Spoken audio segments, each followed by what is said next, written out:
right, come look over here. All right, so we got these things up in a blaster, and we cleaned all the carbon out.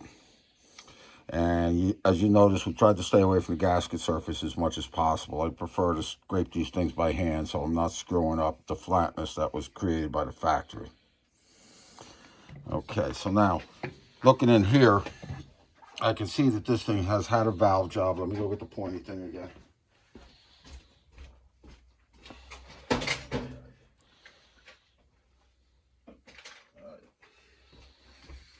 69, 58 to 69.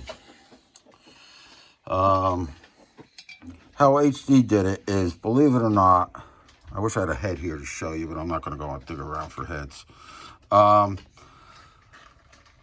This is a 3-inch diameter sphere, full 180 from this point.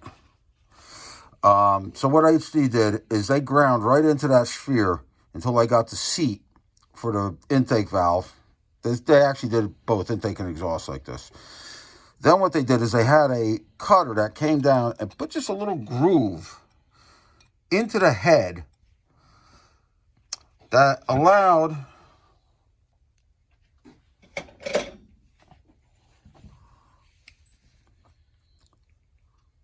the seat not to run off the end of the valve. You might be able to see. Let's see if I can get it so you can see it.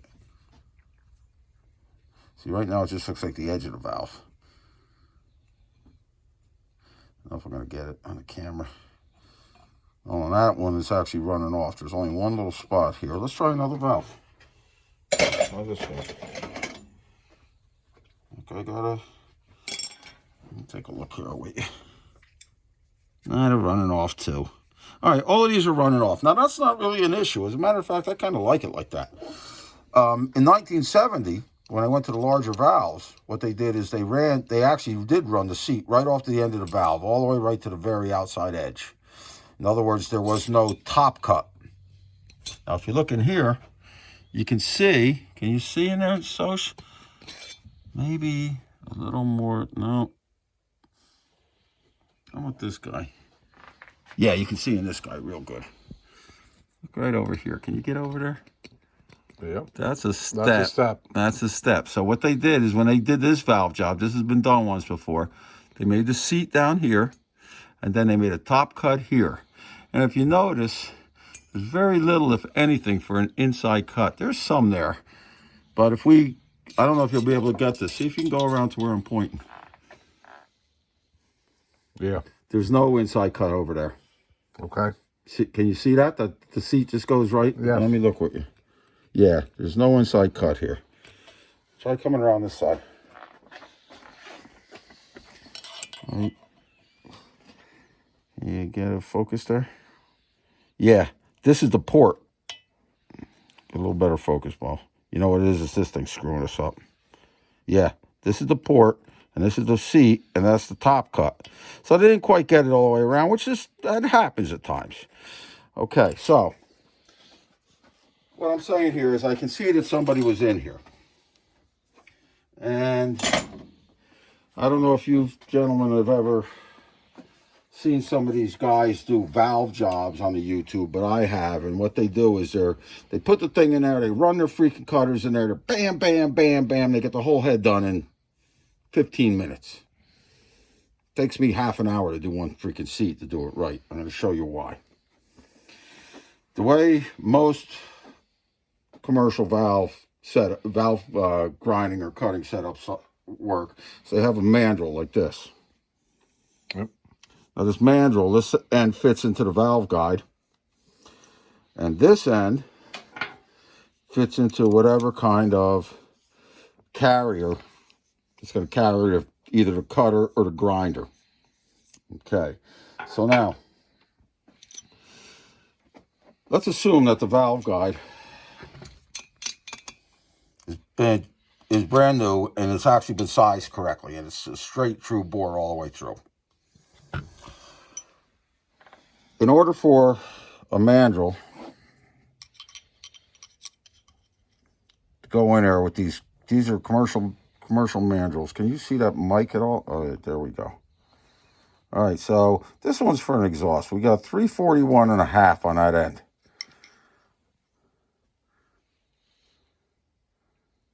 Still 341.5.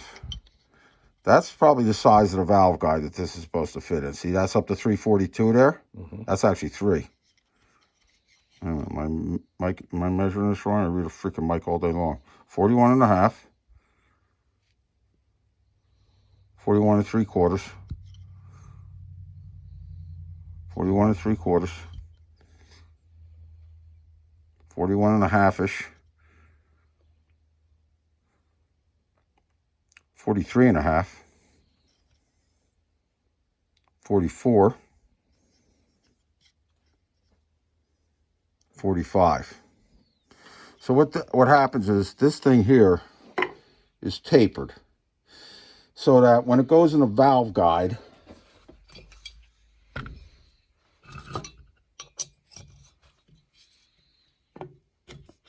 it goes in and then it gets tight on the taper. Now, that all seems pretty ducky, I guess. But if we have a cylindrical hole that's not worn, what's going to happen is this mandrel is going to get tight on the top. It's going to have some kind of movement on the bottom. We don't know what. Now, even if it fits in good, look at this mandrel that I got in this head on the intake. See how long and skinny it is? Anybody who deals with machine work will realize that this thing is going to move around on us no matter what. I'm going to show it to you right now. This thing's in pretty good. Now, if you look down by the valve guide in there, can you see? We're not bottomed out by any means. Yep. We still have a little bit of... Yep. That's the small diameter, whereas this is the diameter that's going to guide the cutter. Yep, you can see that. Okay, so now, let's see if I can get this indicator on it. I can. All right. Watch this, guys. Move back so you can see my hand, too. And I'm not pushing on that thing hard. So, in order to cut that cast iron, there's got to be some forces on that, which makes all of this stuff flop around. Nobody takes any of this into account. So, how do you know that the seat is actually concentric with the valve guide? Now, these things are made on a center grinder. They're very concentric. And the ends of them are ground square. And this is the thing that, if you're a pro guy, this is the thing you need.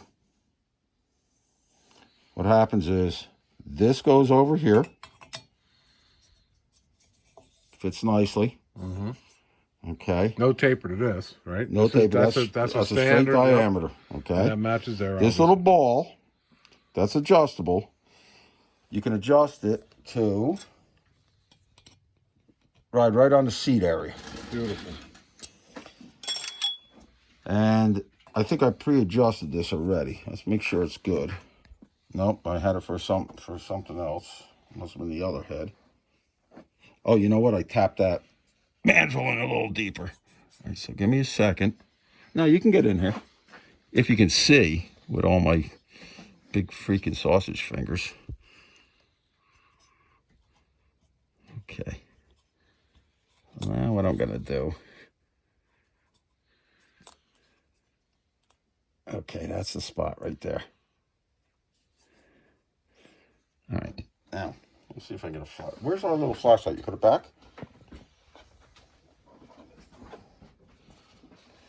You can see pretty good there. Oh, maybe you can see better over there. Yeah, with a flashlight. Let's get a flashlight. Okay, grab that other one. Yeah, that red one will work for now if we have to. This is the one I'm looking for. There you go. Yeah. Okay, so, yeah, it's hard to see. Oh, that's it. Stay there. That ball is going to be riding right on that valve seat. I can see that. Okay, so that means that as I spin this gauge is going to follow that valve seat. Now look up here. Let me zero this thing out. I think I might have. No. Right. I see this a lot. We're on 0. Yep.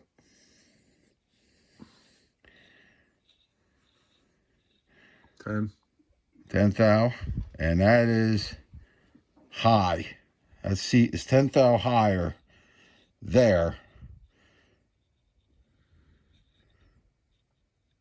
All right, so we're about 1.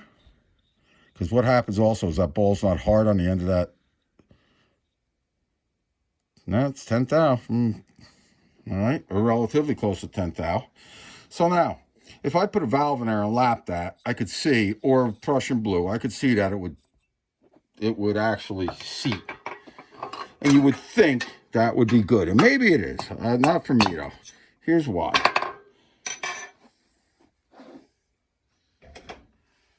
Okay, which header we got up there? That's the front. That's the front, but that's the rear. Front. Okay, here's the valve that came out of this, and that's the guide, the original guide yet. And if you look at this close,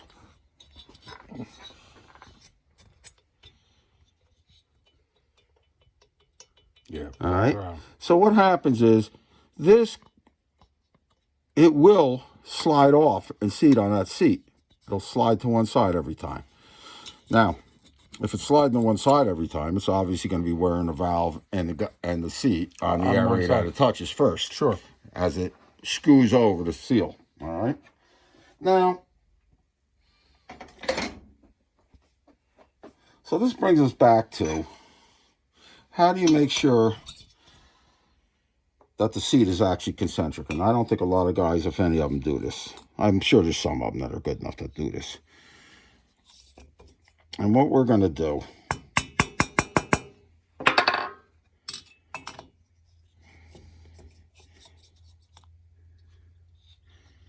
I should say 10 again.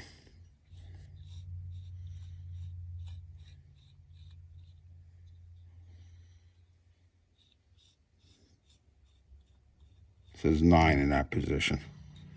And then it goes a little over there. So it's 9.5, 10. That's about what it was showing before.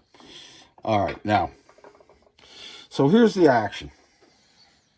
I don't use the cutters. I use a grinder. Grinder is very difficult to work with if you need to get 0 on the gauge. You need to get 0 on the gauge. It's kind of difficult. There's a lot of technique involved. Now, the reason I like the grinder is because these hemispherical heads,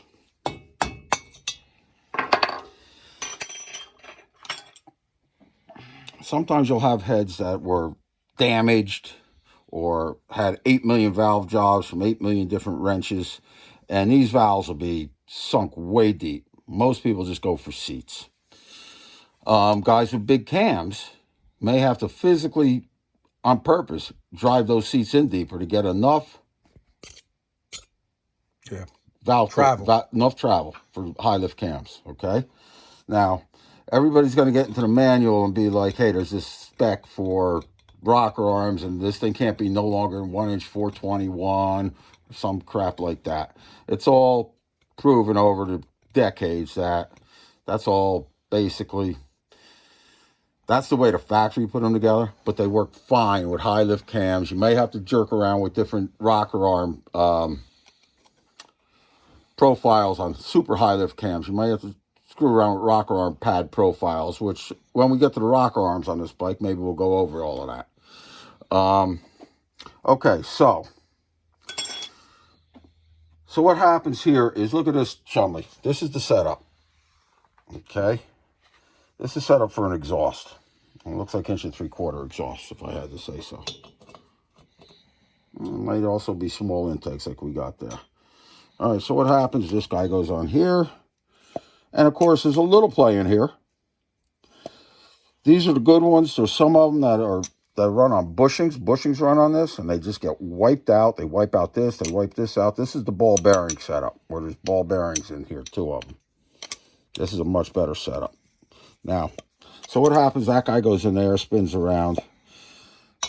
All right. That guy goes on there, goes something like that.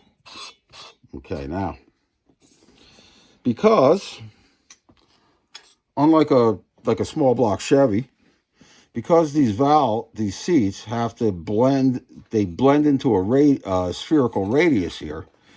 Just 2 or 3, having 3 angles although it works, you might want to do something a little more fancier than that. That's where this guy comes in. Okay, what we got here. So up here is we got a bunch of different angles, seat angles. Then on this face, let me loosen this up. We got a bunch of scribe marks, which line up to a knife edge here. Okay. So if I rough up to 45, right? Mm-hmm. Then I look over here. That gives me my. See how I can line that knife edge right up with that scribe mark? Yep. Can you see that? Well, I can, sure. I can't. I see the scribe mark. All right, don't move.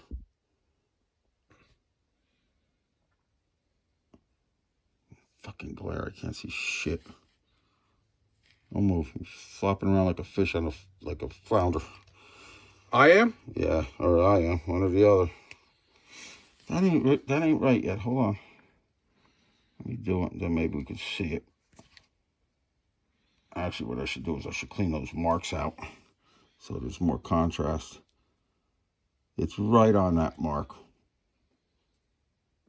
I can see it.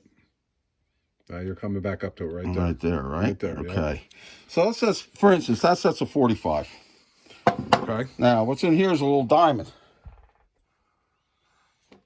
And this diamond is on an adjustment.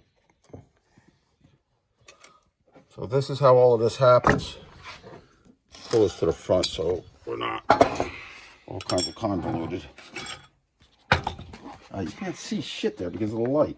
All right, come on back here. All right, so what's going to happen here is, all right, so that diamond is going to eventually come in and touch this. And as you spin this with the driver and run this guy up and down, you can true the face of the stone in whichever angles you want. So now when I get one of these heads that has extreme damage or some crap going on here, what I do is I create a stone that gives me a top cut and then has different angle profiles to allow the top stone to blend back into the surface and not have this little step in here.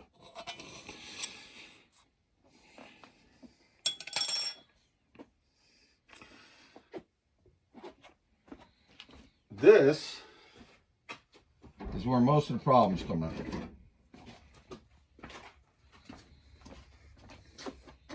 This is the driver.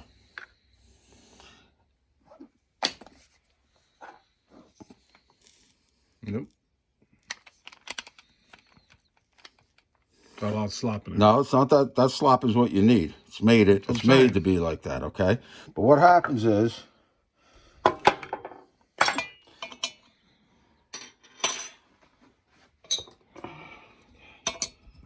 so I put my flexible mandrel down there that in theory is not going to move, but in practice always moves. And I run my stone down on top of it. Then I take this grinder and with all its mass and the torque reactions and everything else, there's no telling where the seat is going to end up. All right, this thing could be all over the place. Okay. But luckily, we have the gauge that tells us what it looks like after we work on it.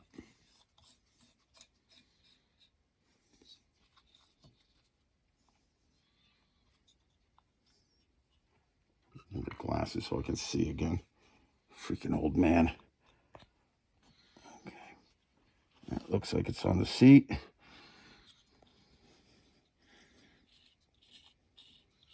There's your early 10. In this particular place, it's a little over now. Either way, that's just, that all has to do with how that arbor sitting in there. Anyhow, as you can see that, if I take this out and in, out and in, out and in, the thing kind of repeats within a couple of 1 or 2 thousandths. Mm-hmm. So that tells us that at least all of our mandrels are true and straight. Okay, So now it's up to me as the operator to keep this flex out of the picture.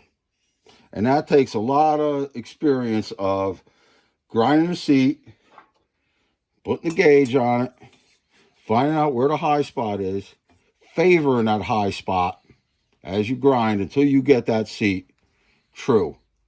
Once you get that seat true, we don't care really what size it is, because now we're going to do all the reliefs to move the seat to the right size on the valve. And I guess as we go through all of this, as we actually do this, we'll get back with more videos of the actual operation happening. But I wanted to say all of this because I wanted to explain to people it's not just as simple as everybody thinks. Now, let's talk about cutters and grinders. Cutters use inserted carbide blades.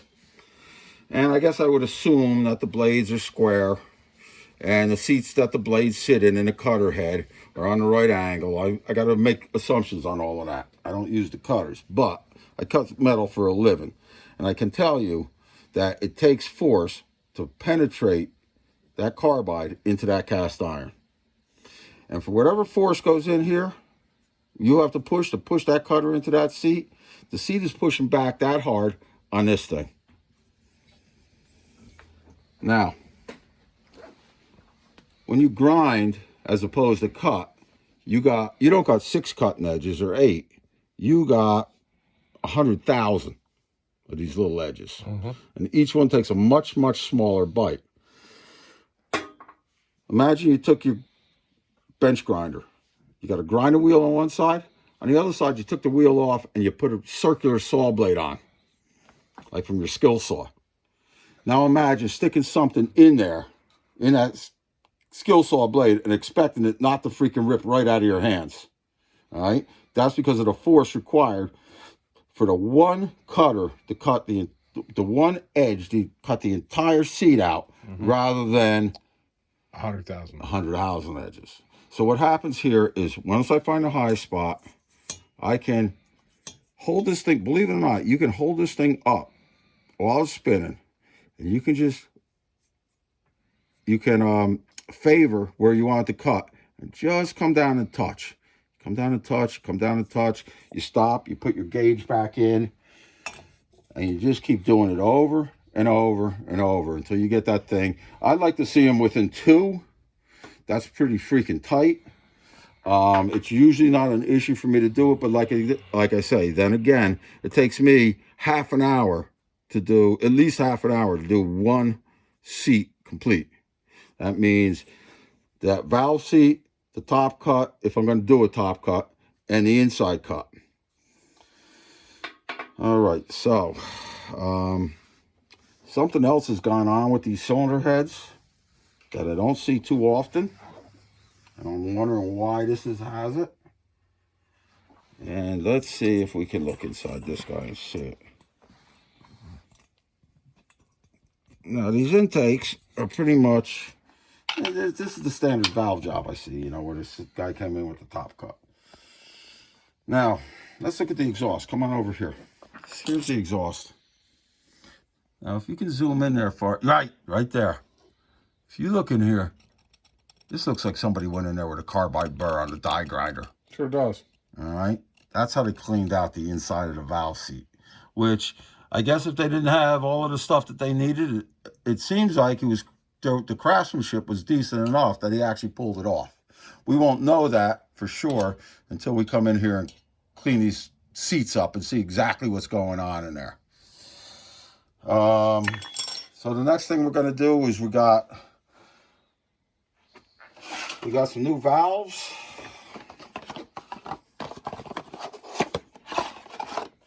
These are the later Harley nitride ones. They got a ton of nitride on them. Probably going to polish some of this, try to get it smoother, because I'm going to have to figure out what size this thing really is when I go and size the valve guides. Now, we didn't really look at these valve guides to see if they need to be replaced. We did. We looked at the exhaust. So I know the exhausts are going to need to be replaced. The intakes, we really didn't check out all that well yet. We will. The way I deal with that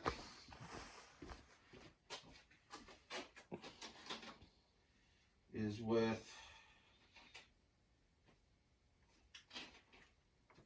Okay. These were adjustable ball gauges. The nicest thing I found to work with for this. Okay, now what happens here is this thing is split open.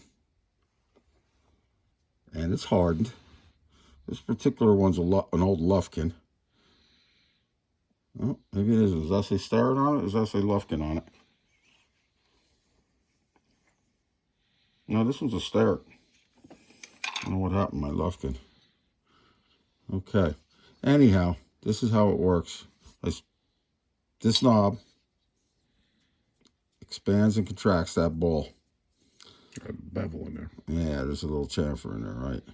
So what happens is, if this is the right guy, I can go in that valve guide and I can see approximately what size it is near the top. And about 1/8 of an inch, that's about the size. So then I take my mic and I mic over that thing. This is 1/8 inch deep. And that's saying 313. Okay. Now if I go deeper into that guide,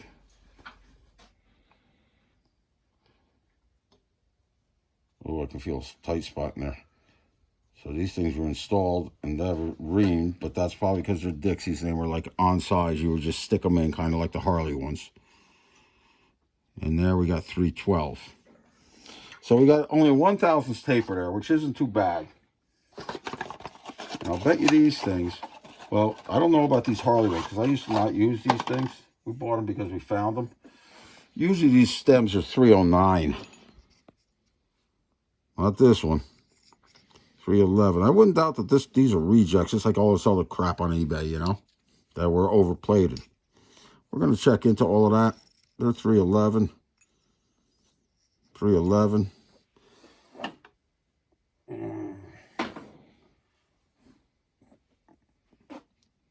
This is an actual Harley Davidson guy. Came out of your 66. Harley Davidson valve. Where it's not worn. 3.5. You see that? Yep. Okay. 3.9 where it is worn. Up here in the center of the guide, 3.9.5. Okay, so I wouldn't doubt that these things are oversized. And we're going to have to look at what we're going to do about all of that. We'll probably see if I can polish some of this down.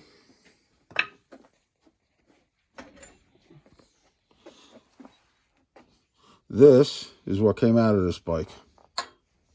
This is a Dixie. And I believe that thing is, yep, see it's all black. This is a Dixie nitrided one. And this guy, so you can tell Dixie. Mm-hmm.